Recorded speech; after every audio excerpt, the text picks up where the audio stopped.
আসসালামু আলাইকুম। আজ রাতের সংবাদের শিরোনাম, আপনাদের সাথে আছি নীরব হাসান চঞ্চল। রাজনীতি ও অর্থনীতি খবর। জাতীয় সংসদে আজ অর্থনৈতিক সংস্কার ও বাজেট বাস্তবায়ন নিয়ে আলোচনা অনুষ্ঠিত হয়েছে। অর্থ মন্ত্রণালয় জানিয়েছে, রাজস্ব আদায় বাড়াতে এবং বৈদেশিক মুদ্রার রিজার্ভ স্থিতিশীল রাখতে বিভিন্ন পদক্ষেপ নেওয়া হচ্ছে। বিরোধী দল মূল্যস্ফীতি নিয়ন্ত্রণে কার্যকর উদ্যোগের দাবি জানিয়েছে। ঘন কুয়াশার কারণে ভোরে সড়ক ও নৌ চলাচলে সাময়িক বিঘ্ন ঘটতে পারে। বিশেষ করে রংপুর ও রাজশাহী অঞ্চলে শীতের তীব্রতা বাড়ার সম্ভাবনা রয়েছে।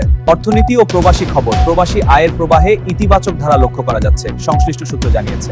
চলতি মাসে রেমিটেন্স আগের মাসের তুলনায় কিছুটা বৃদ্ধি পেয়েছে, যা বৈদেশিক মুদ্রার রিজার্ভ ইতিবাচক প্রভাব ফেলছে। খেলাধুলার খবর। বাংলাদেশ প্রিমিয়ার লিগে আজকের ম্যাচে উত্তেজনাপূর্ণ লড়াই অনুষ্ঠিত হয়েছে।